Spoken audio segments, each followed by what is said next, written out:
The snow fell in thick curtains across the Rocky Mountain Pass, each flake a frozen dagger against Emma Crawford's exposed skin. Her feet had gone numb an hour ago, bare soles leaving crimson prints in the white powder as she stumbled forward. The thin coat she clutched around her shoulders did nothing against the January wind that howled through the pines like a wounded animal. Behind her, somewhere in that wall of white, were the men her father had sold her to. 3 days she'd been running. 3 days since she'd fled the mining camp where Joshua Blackwood had paid $200 for a bride. The cabin materialized from the storm like a mirage. Rough-hewn logs chinked with mud, smoke rising from a stone chimney. Through her frozen tears, Emma saw the orange glow of forge fire spilling from an open-sided shelter attached to the structure. The ring of hammer on anvil cut through the wind's scream. Her legs buckled, and she fell to her knees in a drift 10 yards from salvation. Before diving deeper into Emma's story, I'd love to ask you to take a moment to subscribe to the From Wild West channel and give this video a like. Your support truly matters and motivates us to bring you more quality content like this. I'm curious, where are you listening to this story right now? At home, during your commute, or maybe while you're working? Let me know in the comments. The hammering stopped. Through the snow's curtain, a massive silhouette moved toward her. Emma's vision blurred, but she could make out broad shoulders, arms thick as fence posts, the gleam of sweat despite the cold. Her trembling fingers fumbled with the coat's buttons. "Please," she gasped, her voice barely audible over the storm, "take this for shelter. Just tonight." She held out the threadbare wool, the last thing her mother had given her before the fever took her. The man, and he was enormous. She could see that now, dropped to one knee before her. His face was weathered leather, a thick dark beard dusted with snow, but his eyes were the color of summer sky breaking through clouds. He didn't reach for the coat. "Keep the coat," he said, his voice rumbling like distant thunder. "The warmth I seek is yours." Before Emma could process his words, he'd swept her into his arms as though she weighed nothing. Her frozen feet dangled uselessly as he carried her not into the cabin, but into the forge shelter, where heat rolled off the banked coals like a living thing. He set her on a wooden bench worn smooth by years of use, then wrapped a heavy wool blanket around her shoulders, one that smelled of wood smoke and iron and something indefinably male. "Name's Elijah Stone," he said, kneeling to examine her feet. His massive hands were surprisingly gentle as they cradled her heel. "Been smithing up here 7 years. Don't get visitors." His jaw tightened as he saw the frostbite blackening her smallest toe. Especially not barefoot women in January. Emma's teeth chattered too hard to speak. Elijah disappeared into the cabin and returned with a basin of water. Not hot, she noticed with surprise, but lukewarm. He eased her feet into it slowly, murmuring warnings about the pain that would come as circulation returned. He was right. Within minutes, fire replaced ice in her veins, and she bit her lip hard enough to draw blood. "Let it out," Elijah said quietly, his big hands steadying the basin. "Ain't nobody here but the mountain and me, and we've both heard worse." So Emma screamed. She screamed for her mother dead 2 years, for her father who'd traded her like livestock, for 3 days of running through snow, with nothing but fear fueling her forward. When the screaming stopped, tears came, and through it all this mountain of a man knelt before her, steady as the granite peaks surrounding them. "You got a name?" he asked, when her breathing finally slowed. "Emma Crawford, from the Sweetwater mining camp." Recognition flickered in his blue eyes. "Blackwood's camp. You know him?" "Know of him. He brought a rifle to me for fixing last spring, left it when I told him the price." Elijah stood, towering over her, even in the low-ceiling shelter. "Man who won't pay honest work ain't honest himself." He moved to the forge, his movements economical despite his size. Emma watched as he banked the coals properly, then stoked the cabin's hearth, visible through the open door. The muscles in his back and shoulders moved beneath his workshirt like water under ice, fluid, powerful, mesmerizing. When he returned, he carried a pair of wool socks and soft leather moccasins lined with rabbit fur. "These were my mother's," he said, kneeling again. "She was about your size, been saving them in cedar, but she'd want them used." His hands dried her feet with a cloth warmed by the fire, then eased the socks on with infinite care. "Frostbite's not too bad. Keep them warm and dry. You'll heal." Emma studied him as he worked. He was perhaps 30, with silver threading the dark hair at his temples. A scar cut through his left eyebrow, another across his right forearm. Working man's scars, earned by hot metal and sharp tools, not by violence. When he looked up, their eyes met, and something passed between them, a recognition that made Emma's breath catch. "How long you been running?" Elijah asked. 3 days. They'll be looking." "I know. Storm's getting worse. Mountain Pass will be snowed in by morning. Nobody's tracking nobody till spring thaw." Hope, fragile as ice crystal, bloomed in Emma's chest. "Spring? 3 months, give or take." Elijah stood, crossed to a shelf, and returned with a tin cup of something hot. "Means you're stuck with me if you're willing. I got food enough for 2 if we're careful, plenty of water from the creek, work that needs doing if you're able." Emma wrapped her hands around the cup. "Broth, rich with venison and herbs. What do you want in return?" The question hung between them like the steam rising from the broth. Elijah's face hardened, not with anger, but with something that looked like pain. "Nothing you don't want to give," he said finally. "I ain't Blackwood. I ain't your father. You want to stay, you work. Cook, clean, mend. I'll teach you to smoke meat, tan leather, whatever you want to learn. Come spring, you want to leave, I'll take you to Denver myself. You want to stay." He paused, something vulnerable flickering across his weathered features. "Well, we'll cross that bridge when we come to it." Emma sipped the broth, letting its warmth spread through her chest. "Why?" "Why what?" "Why help me? You don't know me." Elijah turned toward the forge, his broad back blocking the firelight. When he spoke, his voice was rough. "Had a wife once, Sarah. We were gonna build a life here, raise kids, grow old watching the seasons turn. 3 years back she was visiting her sister in Leadville when the fever came through." His shoulders rose and fell. "I couldn't save her, wasn't even there to hold her hand. So when God sends a woman to my door half frozen in January, I figure it's a sign I'm meant to do better this time." The cabin fell silent except for the crack and pop of burning wood, the whisper of snow against the walls. Emma set down the cup and stood, her legs shaky but holding. She crossed to where Elijah stood, this mountain of a man who'd lost everything and still had enough kindness left to save a stranger. "I'm sorry about Sarah," she said softly. "Me too. I'll earn my keep. I'm a good cook, and I know herbs for medicine. My mother taught me before." She swallowed hard. "Before my father became what grief made him." Elijah turned, and in the forge light, she saw tears tracking through the soot on his face. "We've all got ghosts, Emma Crawford. Maybe up here, away from the world, we can lay them to rest." That first night, Emma slept in the cabin's only bedroom while Elijah made a bedroll by the fire.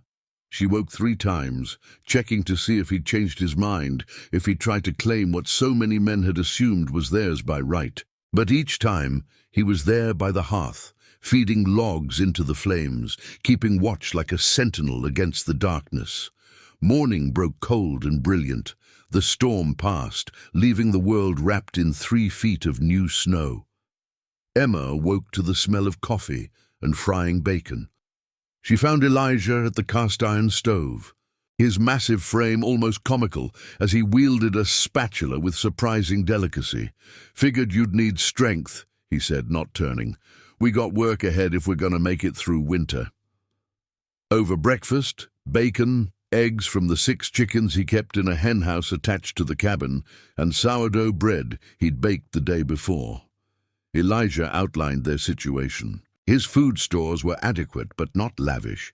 They'd need to trap small game, ice fish in the creek, ration the dried beans and flour. Firewood was plentiful, but it needed to be split and stacked. Water had to be hauled from the creek daily before it froze solid. "You know how to shoot?" he asked. Emma shook her head. "I'll teach you. Mountain lions get bold in winter, and if Blackwood's men somehow make it up here." He didn't finish the sentence. He didn't need to. The days fell into rhythm. Emma woke before dawn to start the fire and make coffee. Elijah would work the forge when weather permitted, crafting tools and repairing equipment that local ranchers would pay gold for come spring. Emma cooked, cleaned, and learned. Learned to shoot, to trap, to read the sky for coming weather. Learned the names of the peaks surrounding them, Pikes Peak to the south, Mount Evans to the north, and their own unnamed mountain, Elijah simply called home. She learned other things too. That Elijah sang old hymns while he worked, his deep voice carrying across the snow. That he whittled animals from scraps of wood on quiet evenings, a tiny rabbit, a soaring hawk, a bear standing on hind legs. That he never entered a room without knocking first, never touched her without asking, never made her feel like anything less than a person deserving respect. 2 weeks into their arrangement, Emma was preparing rabbit stew when Elijah came in from the forge, his face tight with pain. Blood seeped through his shirt sleeve. "What happened?" Emma demanded, abandoning the pot. "Hammer slipped, caught my arm on hot iron." He tried to wave her off. "It's nothing. Sit down." The command came out sharp, brooking no argument. Surprisingly, this mountain of a man obeyed. Emma cut away the ruined sleeve and examined the burn. It was serious, a long stripe of angry red flesh blistering even as she watched. She moved with quick efficiency, drawing on her mother's teachings. Cool water first, then a poultice of comfrey and honey, finally clean linen bandages. "Go slow," Elijah muttered through gritted teeth as she cleaned the wound. "It hurts." "I'll die before I hurt you more than necessary," Emma replied, her hands steady despite her racing heart. "But this needs to be cleaned properly, or infection will set in." As she worked, their faces were inches apart. She could feel his breath on her cheek, could see the flecks of silver in his blue eyes, the individual hairs of his beard. When she tied off the final bandage, her fingers lingered on his forearm, feeling the solid warmth of him, the steady pulse beneath scarred skin. "Thank you," Elijah said quietly. "You saved my life." "This is nothing. Ain't nothing." His good hand came up, hovering near her face, as though he wanted to touch but couldn't quite allow himself. "You're not property, Emma. You're a person with value beyond what you can do for others." The words broke something loose inside her. Emma had been someone's daughter, someone's servant, someone's purchased bride. But when had anyone seen her as simply Emma? She turned her face into his palm, and his hand finally made contact. His thumb brushed away a tear she hadn't known had fallen. "I see you," Elijah whispered. "I see a woman worth saving, worth knowing, worth." He stopped, pulled back, the moment fracturing. "I should check the traps before dark." He left, and Emma stood alone in the cabin, her heart hammering, her skin electric where he'd touched her. That night, the wolves came. Emma woke to their howling, a sound like souls in torment, circling the cabin. She grabbed the rifle Elijah had taught her to use and found him already at the window, his own gun ready. "Pack's been pushed down from higher up," he said. "Hungry." The chickens were screaming in their hen house. Without thinking, Emma headed for the door. "Emma, no!" But she was already outside, boots crunching through snow, rifle raised. 6 sets of yellow eyes reflected firelight from the forge. The alpha male stood between Emma and the henhouse, lips pulled back to show teeth like knives. Emma had faced worse monsters than wolves. She fired a warning shot into the air, then another into the snow at the alpha's feet. The pack scattered into the darkness, their howls fading into the forest.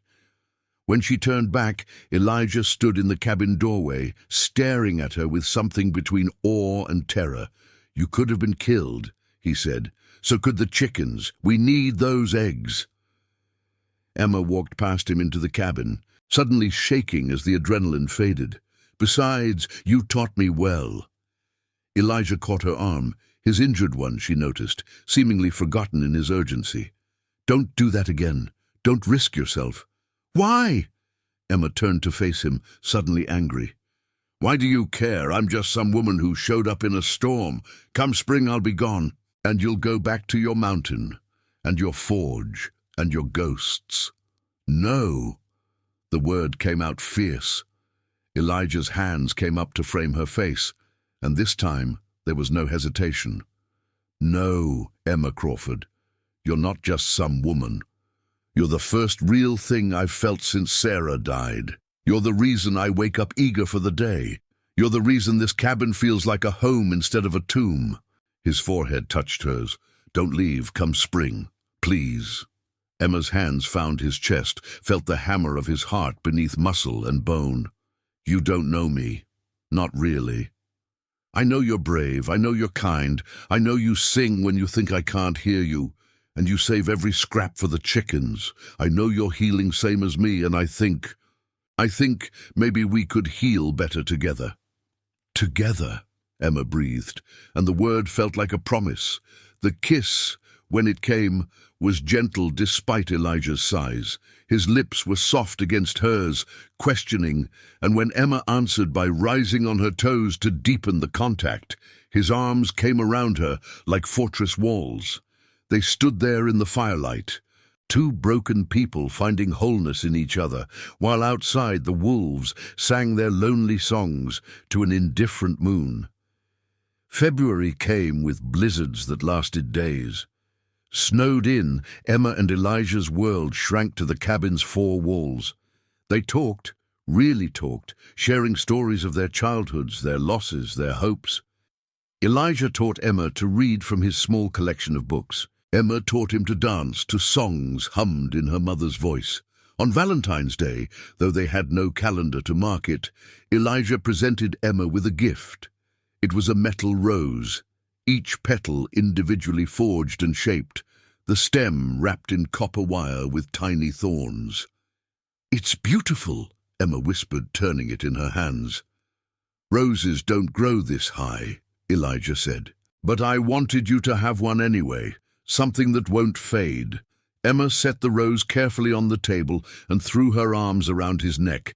The kiss that followed was less gentle, more urgent. Elijah's hands spanned her waist, lifted her, and she wrapped her legs around him as he carried her to the bedroom. "You sure?" he asked, his voice rough with need and restraint. "I'm sure." Emma pulled him down beside her. "I'm sure about you, about us, about this." They made love slowly, learning each other's bodies like new terrain. Elijah was gentle despite his strength, murmuring words of worship against her skin. Emma discovered she could make this powerful man tremble, could reduce him to pleading with nothing but her touch. Afterward, they lay tangled together, the fire's glow painting their skin gold and amber. "I love you," Elijah said into the darkness. "I didn't think I'd ever say those words again, but Emma, I love you. I love you too." Emma traced the scars on his chest, each one a story, a testament to survival. "I didn't know I could feel safe with a man, but with you, I'm home." March brought the first hints of thaw. The snow began to recede, revealing patches of brown earth.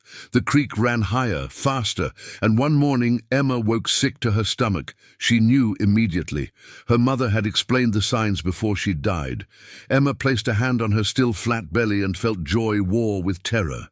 A child, Elijah's child. But what if he didn't want this? What if it changed everything?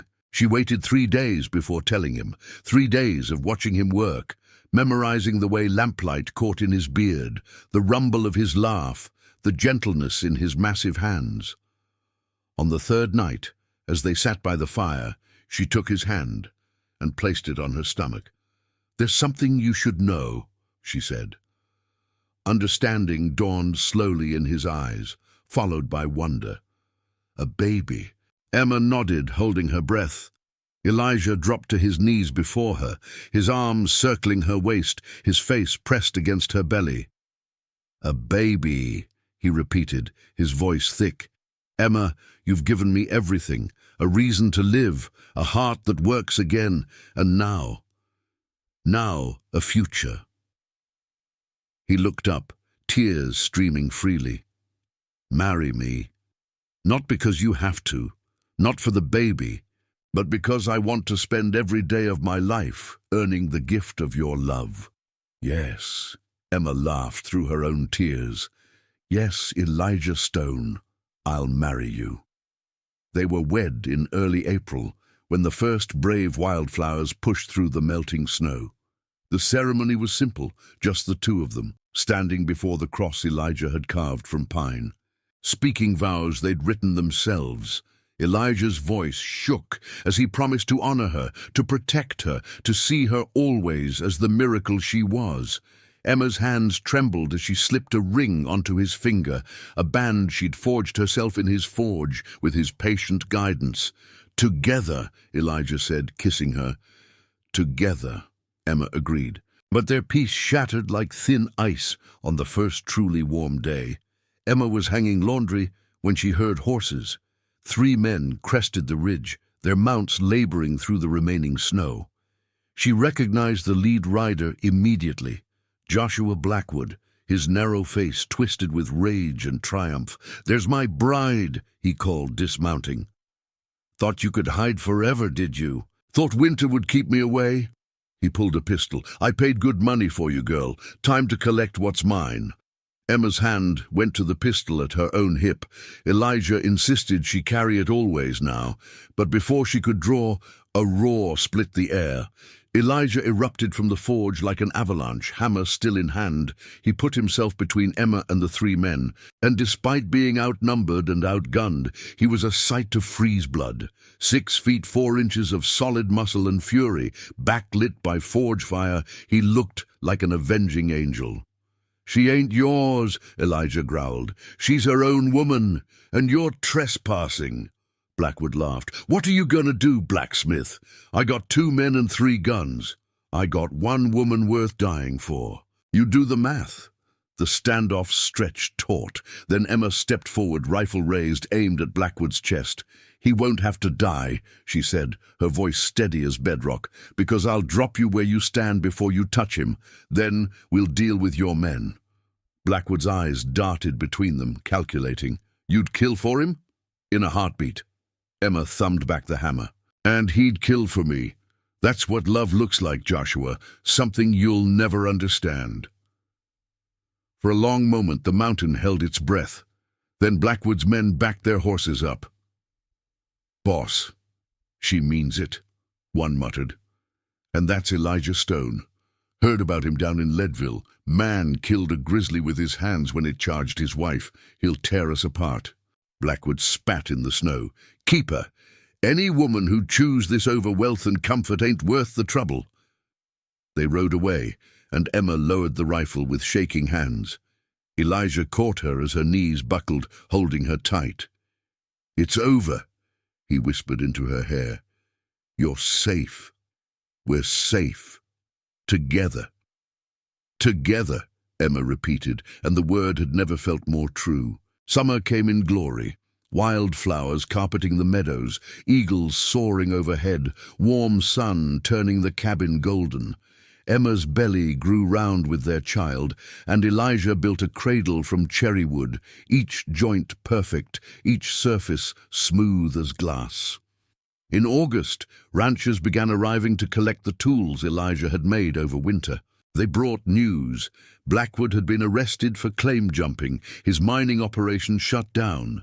Emma's father had died drunk in a snowstorm, still clutching his whiskey bottle. The past was truly dead now, buried under months and mountains. Emma gave birth on a September morning when the aspens had turned the hillsides gold. Elijah delivered his own daughter with the same steady hands he used to shape iron, and when he placed the squalling infant on Emma's chest, he wept. "She's perfect," Emma breathed, counting tiny fingers and toes. "She's ours." Elijah kissed his wife, then his daughter. "Sarah, we'll call her Sarah."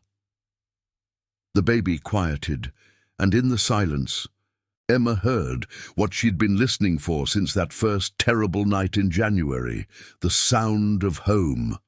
Not the cabin, not the mountain, but the space between Elijah's heartbeat and her own, where their daughter now lived and breathed. 5 years later, Emma stood at the cabin door, watching Elijah teach Sarah to ride their gentlest mare. The child's laughter rang like bells across the meadow. A second baby, a boy they'd named Thomas, slept against Emma's shoulder, his tiny fist curled in her hair. The roses Elijah had planted, real ones, painstakingly coaxed to grow at this altitude, bloomed against the cabin's south wall. Neighbors had trickled in over the years, building homes in the valley below, creating a small community that traded with Denver twice yearly. Emma ran a school 3 days a week, teaching miners' children their letters. Elijah's forge was famous from Colorado Springs to Leadville for its quality. But the best part of every day was sunset. When Elijah would finish his work, wash at the pump, and climb the steps to their porch. He'd take Thomas from Emma's arms, kiss her like they were still newlyweds. And together, they'd watch the alpenglow paint the peaks pink and gold. "What are you thinking?" Elijah asked one such evening. Emma leaned against his shoulder, solid as the mountain beneath their feet. "That I was barefoot in the snow once, offering my last possession for shelter, and you gave me a kingdom instead." Elijah's arm tightened around her. "Keep the coat. The warmth I seek is yours. I meant that then. I mean it now." "I know." Emma turned her face up for a kiss. "And the warmth I found, it's enough to last forever." Below them, Sarah's laughter echoed off the canyon walls. Thomas stirred and settled. The forge fire banked low, waiting for tomorrow's work. And on a mountain, where winter came early and stayed late, love had proven itself the strongest force of all. Fierce enough to melt snow, brave enough to face down wolves and worse, and tender enough to turn a tomb into a home. Together, they'd found what so many seek and never find. Not just survival, but joy. Not just shelter, but belonging. Not just heat, but the kind of warmth that comes from two hearts beating as one on a mountain far from the world, where the sky touches stone and forever is just long enough. The winter Sarah turned 6 brought the worst blizzard Elijah had seen in his 15 years on the mountain. Snow fell for 11 days straight, burying the cabin to its windows. The family huddled inside, rationing firewood and food, while outside the world disappeared into white. On the 12th day, when the storm finally broke, Elijah dug a tunnel through the drift blocking their door and emerged into a landscape transformed. The snow was so deep it had collapsed the henhouse roof. 3 of their chickens were dead, frozen solid. The forge shelter's support beam had cracked under the weight. "We'll rebuild," Emma said, standing beside him in the bitter cold. Thomas, now 3, clung to her skirts while Sarah helped dig out the surviving chickens. But Elijah saw something Emma didn't, a dark line of riders emerging from the tree line half a mile downslope. 7 men, moving slowly through the deep snow, leading pack mules loaded with supplies. "Get inside," Elijah said quietly. "Take the children, load the rifles." Emma's eyes followed his gaze. Her face went pale. But she moved without question, herding Sarah and Thomas into the cabin. Through the window, Elijah saw her checking weapons with practiced efficiency. His wife had learned well over the years. The riders approached slowly. Elijah stood at his forge, hammer in hand, watching. As they drew closer, he recognized the lead rider, Samuel Chen, the Chinese merchant from the trading post in Silver Creek. 20 miles down the mountain, relief flooded through him. "Elijah Stone," Samuel called, his accent thick but his English clear. "We bring supplies. The storm trapped us halfway up. Thought you might need help." The 7 men weren't a threat. They were a rescue party, ranchers and miners from the growing settlement below, led by Samuel, bringing food, medicine, and lumber. They'd risked their lives climbing through the storm's aftermath because Elijah had spent years forging their tools, shoeing their horses, asking fair prices, and giving credit when times were hard. "You didn't have to do this," Elijah said, his voice rough with emotion, as the men unloaded sacks of flour, dried beans, salt pork, and precious coffee. Samuel gripped his shoulder. "You made the plow that saved my farm. The least I can do is make sure you and your family survive winter." He glanced toward the cabin where Emma stood in the doorway, Thomas on her hip. "Besides, Mrs. Stone taught my daughter to read. Some debts can't be measured in gold." The men stayed 2 days, helping Elijah rebuild the henhouse and repair the forge. They brought news from the wider world. Railroads pushing west, towns springing up overnight, Colorado preparing for statehood. The frontier was changing, civilization creeping into wild places. On the 3rd morning, as the rescue party prepared to leave, Samuel pulled Elijah aside. "Silver Creek is growing," he said. "We need a permanent blacksmith. Good house, steady customers, school for your children." He paused. "The mountain is beautiful, Elijah, but it's hard. Your family is young. Think about it." After they left, Elijah found Emma in the bedroom, nursing Thomas while Sarah played with her wooden animals on the floor. The cabin felt smaller suddenly, the walls closer. He'd built this life as a refuge, but was he keeping his family here out of love or fear? "You heard Samuel's offer," Emma said, reading his face. "I did. What do you want to do?" Elijah sat on the bed beside her, watching Thomas's tiny hand knead Emma's breast as he nursed. "I want you and the children safe, fed, warm. I want Sarah to have friends her own age, not just us and the chickens. I want Thomas to grow up with more than snow and solitude." "But," Emma prompted, "but this mountain saved my life, our life. I'm afraid if we leave, we'll lose something we can't get back." Emma shifted Thomas to her shoulder, patting his back until he burped. "The mountain didn't save us, Elijah. We saved each other, and we'll still be together in Silver Creek or anywhere else." She took his hand, placed it over her heart.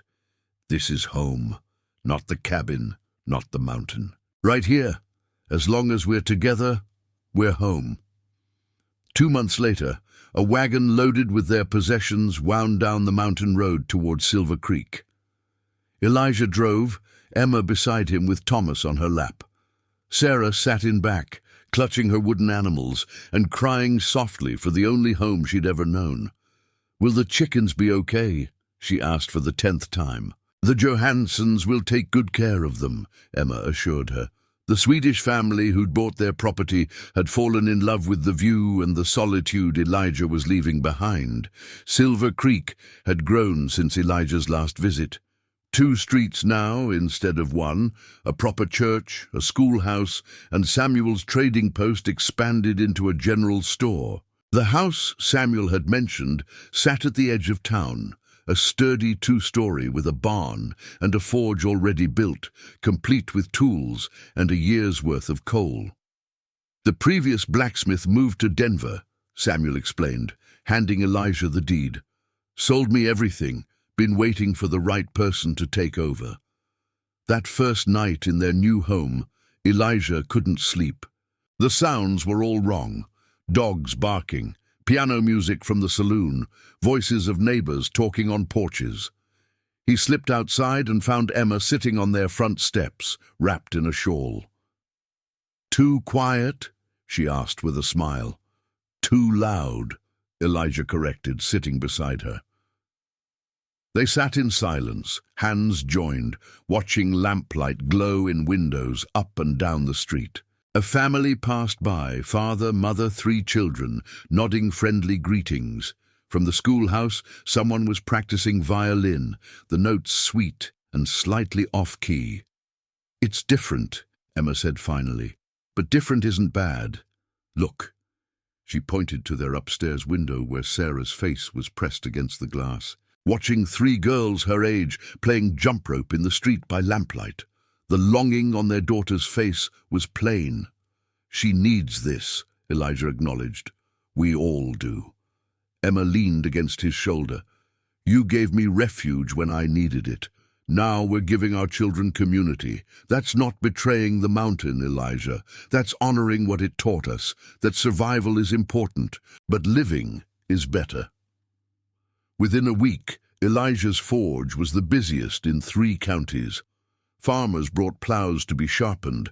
Miners ordered pickaxes. The new railroad company contracted him to make track spikes. Emma started teaching at the schoolhouse 3 days a week, and Sarah bloomed like a flower in sunshine, coming home each day with stories of friends and games and lessons. Thomas, still too young for school, spent his days at the forge with Elijah, watching his father work with wide, serious eyes. The boy had his mother's determination and his father's size, already bigger than other 3-year-olds, with hands that reached for tools with surprising coordination. "He'll be a smith like you," Emma said one evening, watching Thomas help Elijah by organizing nails by size. "Maybe," Elijah said. "Or maybe he'll be something we never imagined. That's what chances are for, becoming more than what you were." Spring brought an unexpected visitor. Emma was hanging laundry when a fancy buggy stopped in front of their house. A woman stepped down, elegantly dressed, perhaps 40, with kind eyes and graying blonde hair pinned in a neat bun. "Mrs. Stone?" the woman asked. "I'm Margaret Ashford, from the Denver Women's Education Society. I've heard remarkable things about your teaching." Over tea in Emma's kitchen, Margaret explained. The society was opening schools across Colorado, bringing education to frontier towns.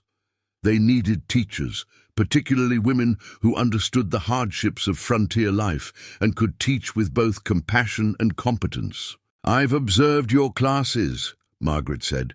"You have a gift, Mrs. Stone. The children respond to you. More importantly, you're teaching the girls mathematics and science alongside the boys.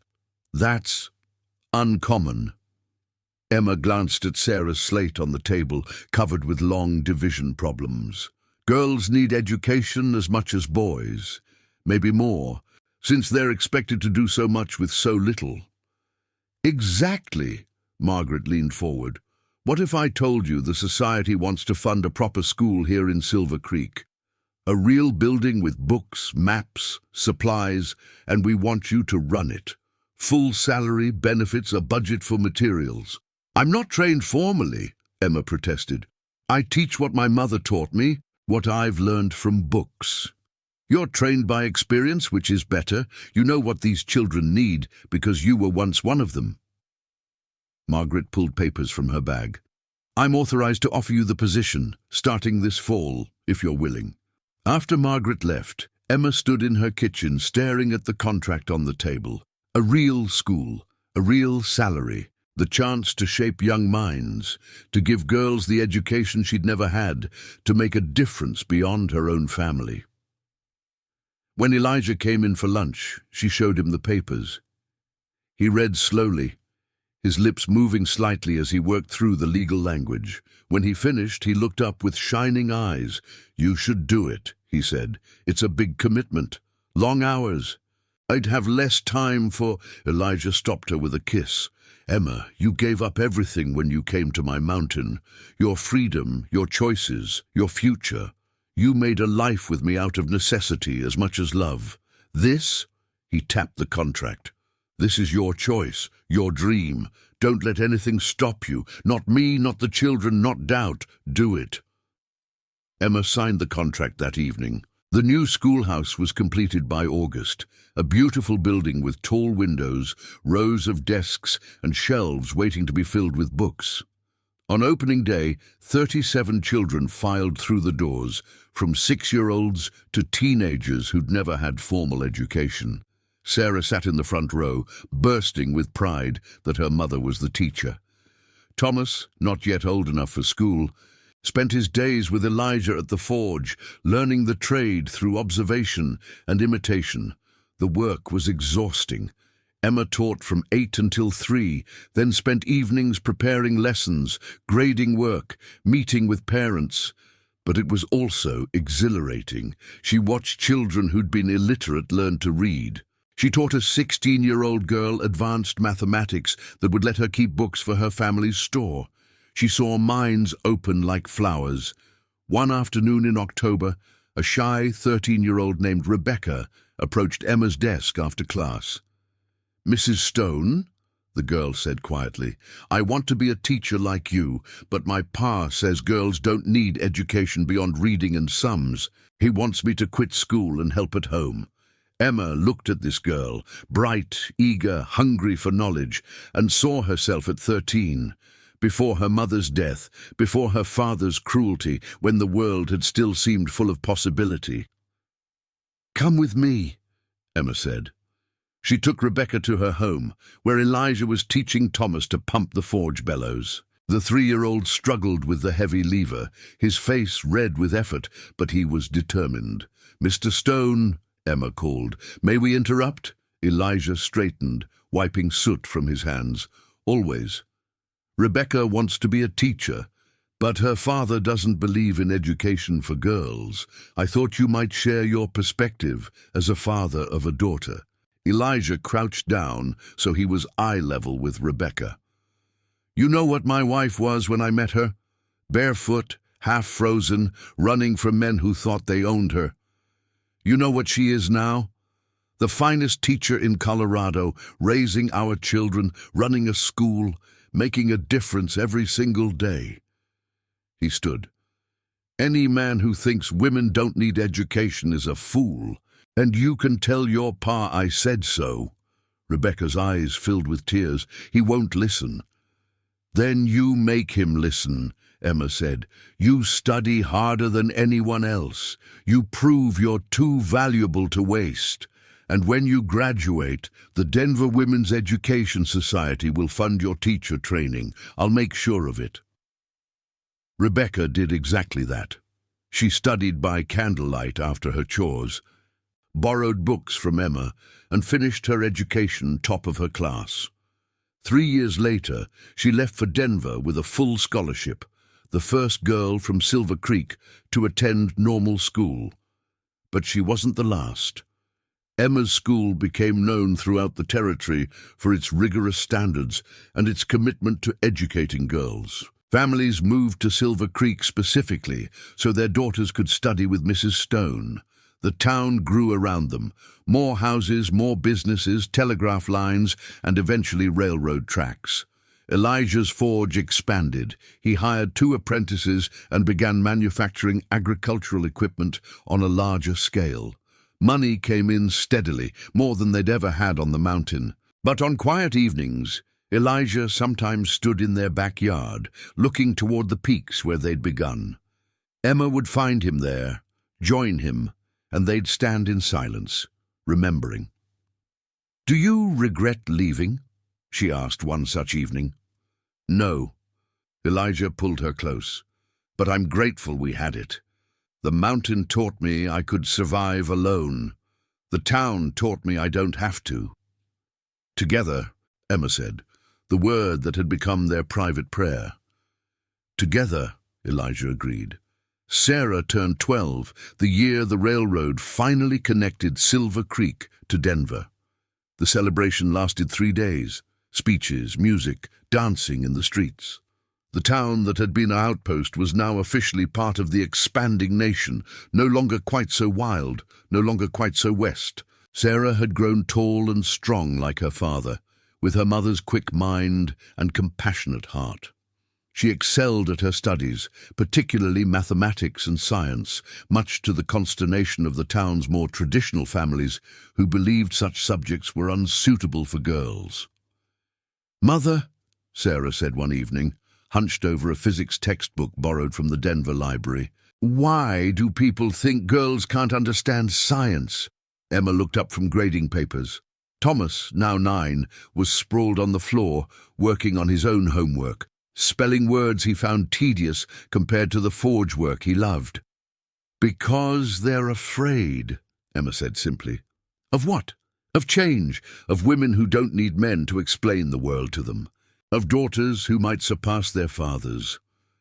Emma set down her pen. "Fear makes people small, Sarah. Don't let their smallness limit your bigness." But smallness had sharp teeth. In early spring, the Silver Creek Town Council met to discuss the school's curriculum. Emma wasn't invited, despite being the schoolmaster. She only learned about the meeting when Samuel Chen appeared at her door, his face troubled. "They want to remove the advanced classes for girls," he said without preamble. Reverend Hackett convinced the council that teaching girls higher mathematics and science goes against natural law. Emma's hands clenched in her apron. "On what grounds?" "That it makes them unsuitable for marriage and motherhood. That it puts ideas in their heads that lead to unhappiness and discord." Samuel's jaw tightened. He specifically mentioned Sarah, said she's becoming unfeminine with all her studies. That evening, Emma and Elijah sat at their kitchen table, the council's proposed changes laid out between them. If implemented, girls over 12 would be limited to basic literacy, home economics, and religious instruction. All advanced courses would be boys only. "This is about control," Emma said, her voice shaking with rage. "They see educated women as threats." Elijah read through the proposal, his face darkening. "Hackett's behind this. His wife asked for a divorce last month. Rumor is she wants to move to Denver and open a dress shop. He blames modern ideas instead of his own meanness." "What do we do?" Emma asked. "We fight." Elijah stood, his considerable height and breadth suddenly filling the kitchen. "You've built something important here, Emma. You've changed lives. I'll be damned if we let small-minded men tear it down." The next town council meeting was standing room only. Emma arrived with a delegation. Every parent of a girl she'd taught, including Rebecca, who'd come from Denver, where she was now teaching. Samuel and his wife, the owner of the general store whose daughter Emma had taught to keep complex accounts. Even the doctor, whose nurse had learned biology in Emma's classes. Reverend Hackett stood at the front, his thin face pinched with righteousness. "The natural order must be preserved," he was saying. "Women who exceed their proper sphere become discontent, neglect their duties." "I'd like to speak," Emma interrupted. The council chairman, Mayor Douglas, looked uncomfortable. "Mrs. Stone, this is a closed meeting. About my school, teaching my students using curricula I developed." Emma moved to the front of the room, Elijah a solid presence at her back. "I have a right to speak." Murmurs of agreement rippled through the crowd. Mayor Douglas nodded reluctantly. Emma looked at the council. 7 men, mostly ranchers and business owners. Good men, most of them, but products of their time and place. "Gentlemen," she began, "you're proposing to limit education for girls because you believe it makes them unsuitable for their roles as wives and mothers. I want to tell you about 3 of my students." She gestured to Rebecca. Rebecca Harrison, top student, now teaching in Denver. Last month she identified a mathematics error in the railroad's accounting that saved the company $10,000. She's 20 years old and makes more money than most men in this room. Next, she indicated a serious young woman in the back. Anna Chen. She learned biology and chemistry in my classes. When her mother fell ill with fever, Anna's knowledge of disease transmission and treatment saved not just her mother, but 6 other people in their household. The doctor confirmed it. Finally, she pointed to Sarah, My daughter, Sarah, she's 12. She can calculate compound interest, explain Newton's laws of motion, and read Latin. She also helps her father in the forge, keeps house when I'm teaching, and cares for her brother. Education hasn't made her less capable of women's work. It's made her more capable of everything. Emma turned back to the council. You say educated women are unhappy and discontent. Have you asked why? Maybe it's not education that makes us unhappy. Maybe it's men telling us we're not allowed to use our minds to their full capacity. Maybe it's being treated as children our entire lives, regardless of our abilities. Reverend Hackett stood. This is exactly the kind of unseemly behavior. Sit down, Elijah said quietly. But his voice carried weight. The lady's speaking. Hackett sat. Emma continued. You have a choice today. You can limit these girls, force them into boxes too small for their spirits, and watch them either break or leave Silver Creek for places that value their potential. Or you can trust that educated women will make this town stronger. Smarter mothers raise smarter children. Capable women build capable communities. The girls I'm teaching won't be weak or helpless. They'll be partners, not burdens. She paused, letting her words sink in. I came to this town 6 years ago. Some of you remember.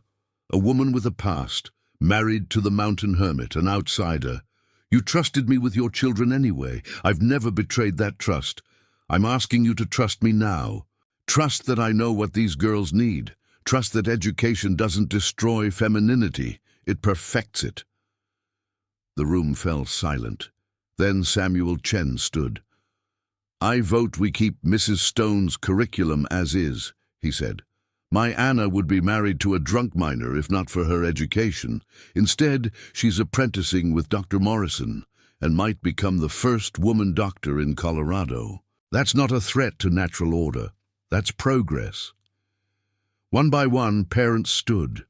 Mothers and fathers who'd seen their daughters transformed from timid children into confident young women.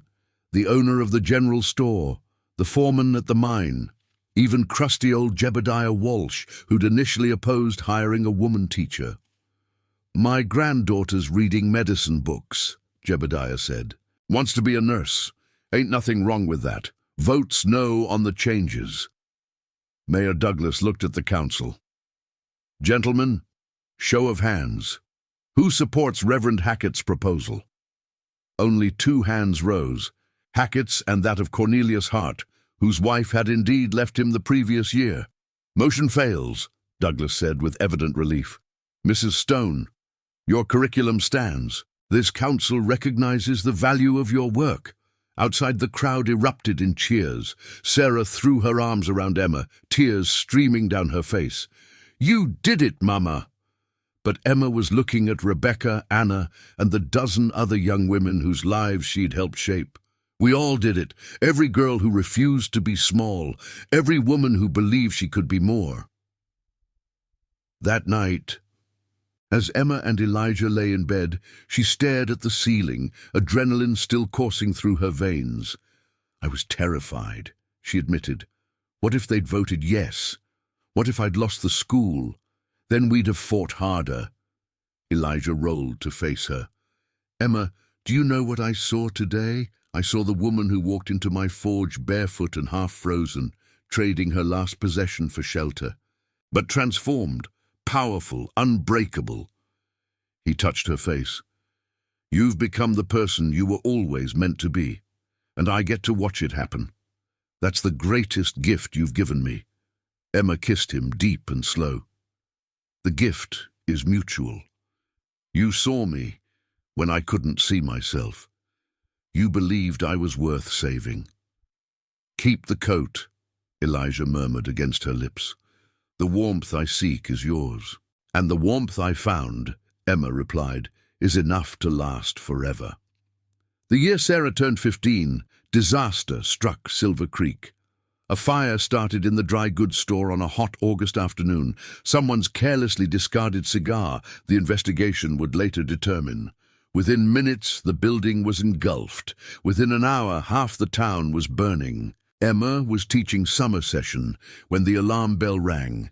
She evacuated her students quickly, organizing older children to help younger ones, making sure everyone reached the church, the only stone building, and therefore the safest. Then she ran toward home, terror clawing at her chest. The fire was spreading toward their house, toward the forge where Elijah and Thomas worked. She found them in the street. Elijah's arms wrapped around a sobbing Thomas. Their house stood intact, but the forge was fully engulfed, flames shooting through the roof. "The apprentices," Emma gasped, "got out safe. Everyone's safe." Elijah's face was grim as he watched his life's work burn. "But everything else is gone. Tools, stock, orders, everything." The fire burned for 6 hours before rain.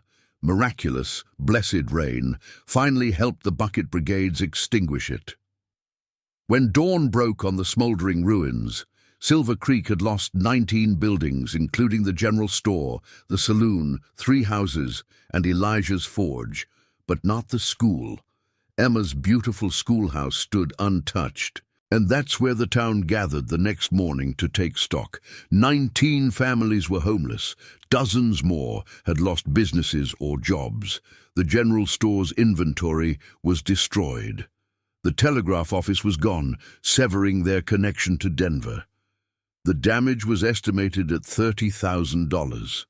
Money the small town simply didn't have. "We'll rebuild," Mayor Douglas said. But his voice lacked conviction, somehow. That evening, Emma sat at their kitchen table, one of the few pieces of furniture not touched by smoke, and did calculations. Their savings would cover maybe a month of basic supplies for the family, certainly not rebuilding the forge. Elijah's tools alone would cost hundreds to replace. "I could take that teaching position in Denver," Emma said quietly. "The Women's Society wrote me again last month, head of their new normal school. The salary would be triple what I make here." Elijah looked up from where he was inventorying what had survived. "You'd leave." "We'd all leave. Sarah could study at the university eventually. Thomas could apprentice with a master smith, not his father working out of a burned-out shell." Emma's voice cracked. "I don't want to go, Elijah. This town is our home, but I don't see how we can stay." Thomas, listening from the doorway, started to cry. Sarah pulled him close, her own face pale. "No," Elijah said firmly, "we're not leaving. This town needs us, and we need it. We'll figure it out." "How?" Emma demanded. "Magic, prayer. Elijah, be realistic." "Together," he interrupted. "We figure it out together. Not just us, everyone." The next morning, Elijah stood on the church steps and addressed the assembled town. Emma stood beside him, still uncertain what he planned. "We've got 2 choices," Elijah announced, "scatter or rebuild. Some folks are already talking about moving to Denver, starting over somewhere that's not ash and rubble." He paused, his blue eyes scanning the faces of neighbors and friends. "I understand that. It's practical, it's safe, it's probably smart. But here's what I think," he continued. 6 years ago, I came down from that mountain with my family because you people convinced me community mattered. You taught me that we're stronger together than apart. Well, now it's my turn to convince you." He gestured to the ruins. "This isn't the end of Silver Creek, it's a test. The frontier has always been about people who refused to quit when things got hard. We're those people. Our parents and grandparents crossed prairies and mountains, fought drought and blizzards, built something from nothing. Are we really going to let a fire defeat us?" Murmurs rippled through the crowd. Elijah pressed on. "Here's my proposal. Everyone who stays, we work together. Share resources, share labor, share knowledge. The men who still have tools, they rebuild houses for those who lost everything. The women who still have kitchens, they cook for everyone. My wife teaches children while we work. We pool what we have and divide what we need. Nobody goes hungry, nobody goes homeless, and nobody profits off tragedy. That's socialism," Cornelius' heart spat. That's survival, Elijah shot back. That's what communities do. And when we're back on our feet, we remember this. We remember that we made it because we refused to abandon each other. Samuel Chen stepped forward. I'm in. My store's gone, but my warehouse at the rail depot survived. I've got enough food to feed this town for 2 months if we ration carefully. Take what you need. I've got lumber, said Jebediah Walsh. Was stockpiling for a barn. Use it for houses instead. One by one, people stepped forward offering what they had. Tools, food, labor, expertise. Within an hour, the town had organized work crews, supply distribution, and a rebuilding schedule. It wouldn't be easy or fast, but it was possible. Emma pulled Elijah aside as the meeting dispersed. You were always going to stay, weren't you? Even if it meant going broke. This town saved us, Elijah said simply. Gave us a life we couldn't have had on the mountain. How could I abandon that? We, Emma corrected. This town saved we, not us. And we'll save it right back. No, the rebuilding took 18 months. Elijah worked from dawn to dark, first helping construct houses for displaced families, then slowly reconstructing his forge with borrowed tools and donated materials. He refused payment for the first year, living on Emma's teaching salary and Samuel's donated food. Emma taught 6 days a week, often holding classes in the church or outside when weather permitted. She organized the town's children to help with rebuilding, older boys hauling materials, older girls cooking meals, and caring for younger children. Sarah became her mother's right hand, teaching basic classes while Emma handled administrative work. Thomas, despite being only 10, worked alongside his father like a full apprentice. The boy had inherited Elijah's size and strength, and he wielded hammers and tongs with surprising skill for his age. More importantly, he'd inherited his mother's fierce determination. I'm going to build the best forge in Colorado, Thomas declared one evening, his face smudged with soot. Better than before, so this never happens again. How? Elijah asked, amused. Stone and brick and iron roof instead of wood. Fire can't burn stone. The boy's eyes shone with certainty. I've been reading Mother's books on architecture and engineering. I know how to do it. Elijah looked at Emma, who shrugged. He's been studying for months, drew up plans and everything. You're 10 years old, Elijah said. So? Mother was teaching grown men when she was my age, practically. Thomas pulled out a sheaf of papers, covered in careful drawings and calculations. Look, stone foundation, brick walls with iron reinforcement, slate tile roof, proper ventilation. It'll cost more, but it'll last 100 years. Elijah studied his son's plans. They were good, remarkably good, showing an understanding of both structure and function that went beyond mere copying from books. The boy had thought through every detail, from drainage to heat distribution to safety features. We'll do it, Elijah decided. Your design, my execution. Together we'll build something that lasts. The stone forge, as it became known, took 9 months to construct. Thomas worked alongside his father and a crew of miners experienced in stonework. The building rose slowly, massively, a fortress against future disasters. When the last slate tile was laid and the new anvil set in place, the entire town turned out for the dedication. This forge represents what we've learned, Mayor Douglas said in his speech. That what we build together is stronger than what we build alone. That our children's ideas matter, that from destruction can come something better than before. Sarah stood beside her brother, beaming with pride. At 15, she'd grown into a poised young woman, already assisting her mother with advanced students and beginning to think about her own future. She'd been accepted to the Denver Women's College for the fall, the first girl from Silver Creek to attend university. "Mama," Sarah said quietly as the dedication ceremony concluded, "I don't want to leave, not now, when we've just rebuilt everything." Emma took her daughter's hand. "Sweetheart, you have to go.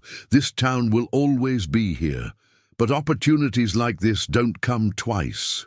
But you need me. The school will be fine. I'm hiring Rebecca as assistant headmaster. She's coming back from Denver specifically to help." Emma squeezed Sarah's hand. "Baby girl, you have to fly. That's what all this was for, giving you wings your father and I never had. Use them." Sarah's eyes filled with tears. "I'm scared." "Good. Fear means it matters. Now go be scared and brave at the same time. That's what we Stones do." On the day Sarah left for Denver, the entire town lined the street to see her off. The stagecoach was loaded with her trunk, books, and a letter of introduction from Emma to every influential educator in Colorado. Elijah lifted his daughter, now almost as tall as her mother, one last time. "Remember who you are," he said, his voice thick. "Remember where you came from, but don't let either thing limit where you go." "Keep the coat, Papa," Sarah said, tears streaming. "The warmth I seek is yours." Elijah laughed through his own tears. "Wrong direction, baby girl. You're supposed to be going out into the cold. Then I'll carry your warmth with me."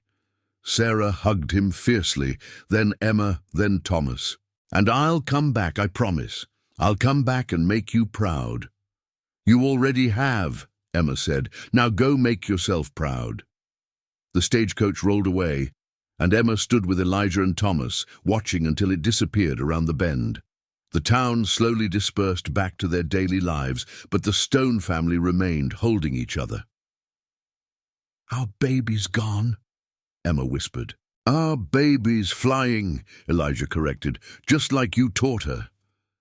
That night, Emma stood in Sarah's empty bedroom, touching the books left behind, the drawings on the walls, the little girl things her daughter had outgrown. Elijah found her there, crying quietly.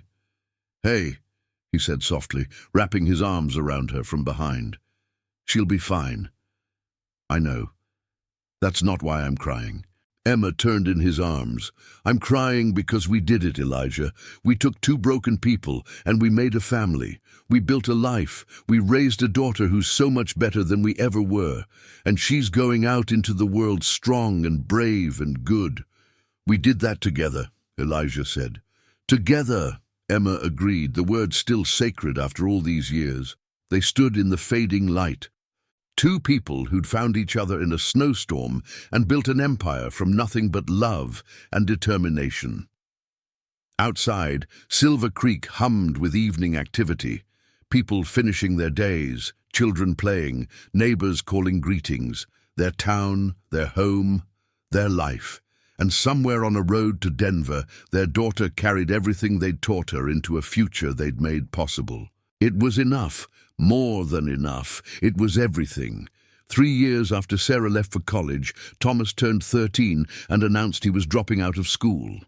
Emma looked up from her desk in the schoolhouse, certain she'd misheard. "You're what?" "Dropping out. I've learned everything I need." Thomas stood tall, already 6 feet, his father's height at only 13, with hands scarred from forge work. Reading, writing, arithmetic, enough history and science. Time to focus on what matters. "Education matters," Emma said sharply. "I agree. That's why I want to study engineering full-time with Mr. Peterson in Denver. He's offered me an apprenticeship at his ironworks. I'd learn metal fabrication, structural design, bridge building, everything I need to become a master engineer." Thomas pulled out a letter. "He saw my forge plans, said I have natural talent, but he can only take me if I start now before he accepts someone else." Emma read the letter. It was legitimate. Harold Peterson ran the largest ironworks in Colorado and was known for training the best metallurgists and structural engineers in the territory. An apprenticeship with him was worth more than a dozen diplomas. But Thomas was 13, barely more than a child. The thought of sending another child away, especially so young, made Emma's chest tight. "Let me talk to your father," she said finally. That evening, the three of them sat in the kitchen of their rebuilt home. The fire flickered in the hearth, casting dancing shadows on walls covered with Sarah's letters from college and Thomas's engineering sketches. "You're too young," Elijah said flatly. 13 is too young to leave home. "You were working full-time at 13, Thomas countered. "That was different. I was with my father. And I'll be with Mr. Peterson, who father knows and trusts. You sold him tools last month." Thomas leaned forward, earnest. "I'm not running away. I'm running towards something. You taught me that's different." Emma studied her son, this boy man who'd helped rebuild half of Silver Creek, who designed structures with mathematical precision, who worked metal like it was clay. When had he grown so much? When had he stopped being her baby and become his own person? "3 conditions," Emma said. Elijah looked at her in surprise, but she pressed on. 1. You finish your basic education through correspondence. I'll send lessons, you'll complete them. 2. You come home every Christmas and summer. Non-negotiable. 3. If it doesn't work out, if you're unhappy or unsafe, you tell us immediately and come home with no shame. Thomas's face lit up. "I can do that, all of it. Thank you, Mama." "Elijah?" Emma looked at her husband. He was staring at Thomas, and Emma recognized the expression. It was the same one he'd worn watching Sarah's stagecoach disappear. Pride and grief, joy and loss, all tangled together. "Your mother's terms are fair," Elijah said finally, "but I have a 4th condition." "Anything." "You remember where you came from. You remember this forge, this town, these people who helped raise you. When you're a fancy engineer building bridges in Denver or San Francisco or New York, you remember you started here." Elijah's voice roughened. "You remember that your mother was barefoot in snow once, that I was a hermit on a mountain. You remember we built this from nothing, and you carry that forward." Thomas crossed to his father and hugged him, still had to look up slightly, though that wouldn't last long. "I'll remember, Pa. Everything, I promise." 2 weeks later, Emma watched another child ride away toward a future she and Elijah had made possible. But this time, Elijah stood beside her dry-eyed, his arm solid around her shoulders. "It gets easier," he said. "Liar," he laughed. "Yeah, but we tell ourselves that anyway." With both children gone, the house felt enormous and empty. Emma threw herself into schoolwork, expanding programs and bringing in new teachers. Elijah's forge thrived, producing everything from horseshoes to architectural metalwork. They were busier than ever, more prosperous than they'd dreamed possible. But the quiet evenings were hard. No Sarah reading aloud from her textbooks, no Thomas sketching designs at the kitchen table.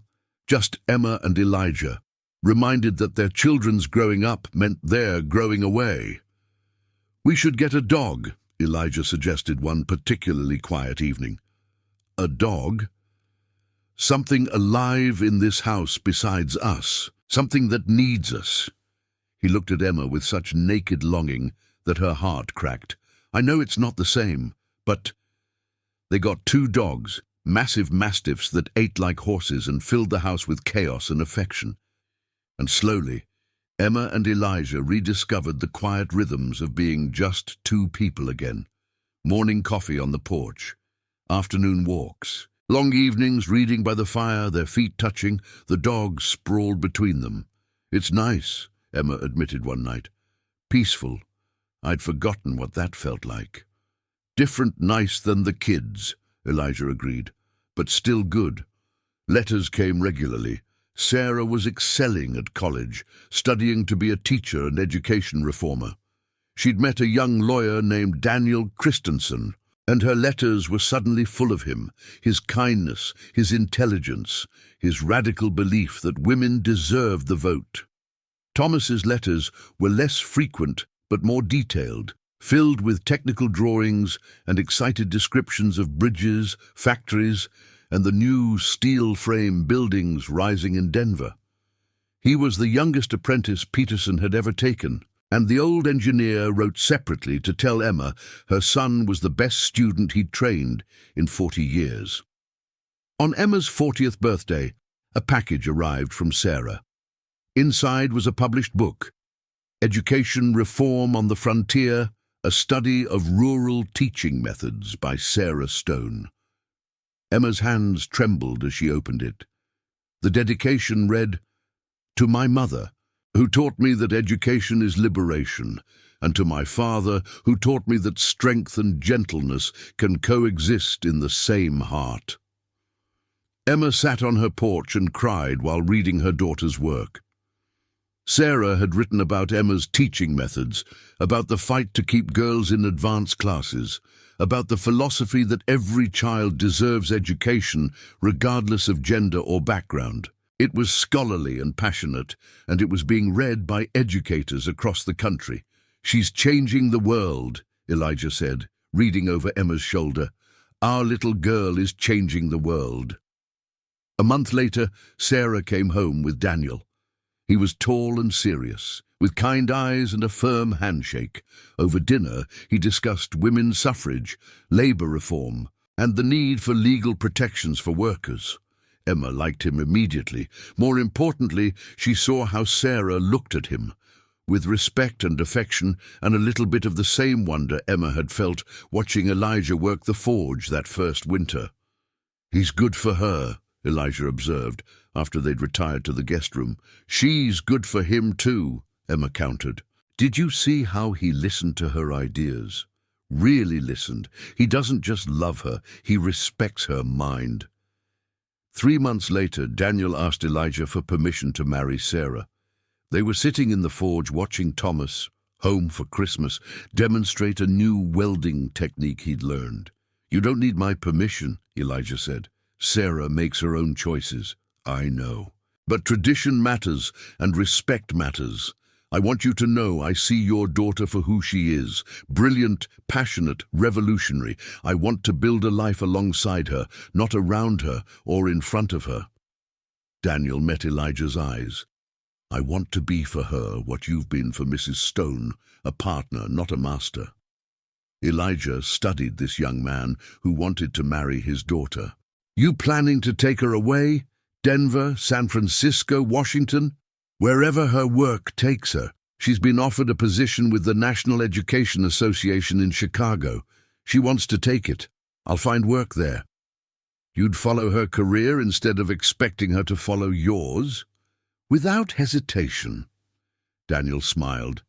"Mr. Stone, I fell in love with her mind first, her heart second, and her beauty third, in that order. That's not changing just because we marry."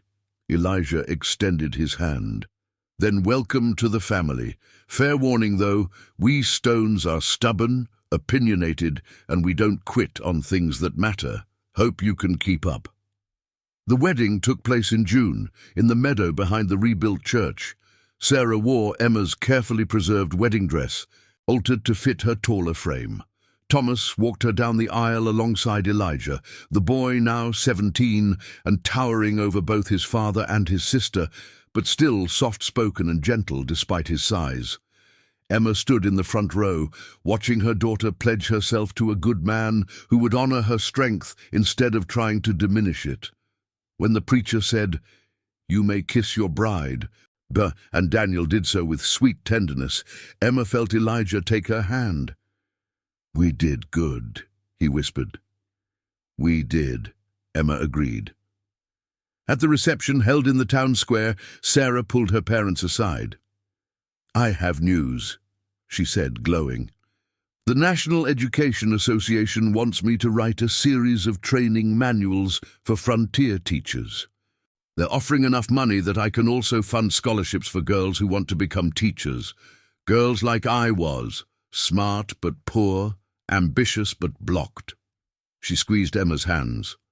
"I'm calling them the Emma Stone Scholarships, because none of this would be possible without you." Emma couldn't speak. Sarah continued, "And I'm establishing them through the Denver Women's Education Society. The first recipients will be announced this fall. 10 scholarships to start, more as funding allows. Every girl who receives one will learn about you, Mama, about the teacher who fought for her students, who refused to let anyone limit what girls could learn or become. Sarah, Emma's voice broke, you changed my life. Let me help you change others. Sarah looked at Elijah. Both of you. The scholarship application asks candidates to describe a moment when someone believed in them. Because that's what you taught me, that believing in people gives them permission to believe in themselves. That night, long after the wedding guests had gone home and the newlyweds had left for their honeymoon in California, Emma and Elijah sat on their porch. The dogs snored at their feet. The night was warm, full of cricket song and the scent of wild roses. "Do you ever think about that first night?" Emma asked. "When I stumbled to your door half frozen." "Every day," Elijah said. "Do you ever wonder what would have happened if you turned me away?" "I couldn't have. It would have been like turning away my own salvation." He pulled her close. "You were barefoot in the snow, offering me your coat. How could I take from you when you had nothing left? I had to give instead." "Keep the coat," Emma quoted softly. "The warmth I seek is yours." "And I found it," Elijah said. "In you, in our children, in the life we built. Every bit of warmth I've ever needed." He kissed her forehead. "Still do, still will, until the day I die, and probably after." Emma tilted her face up for a proper kiss. At 40, she was still strong and vital, with silver threading her dark hair and laugh lines around her eyes. Elijah was 48, his beard now more grey than black, his hands scarred from decades of forge work. But when they kissed, they were 26 and 22 again, two people finding each other in a snowstorm. "Together," Emma whispered. "Together," Elijah agreed. "Always and forever, together." Above them, stars wheeled across the Colorado sky. Below them, Silver Creek slept peacefully. And in that space between earth and heaven, past and future, two people who'd saved each other, held tight to the warmth they'd found and built and nurtured for more than 20 years. It was enough. More than enough. It was everything. Thank you so much for listening to this story. I'd love to know where you're enjoying this tale from. Are you listening at home, during your commute, or perhaps while working? Please subscribe to the From Wild West channel and share your thoughts in the comments below. What did you think of Emma and Elijah's journey? Your feedback means the world to us.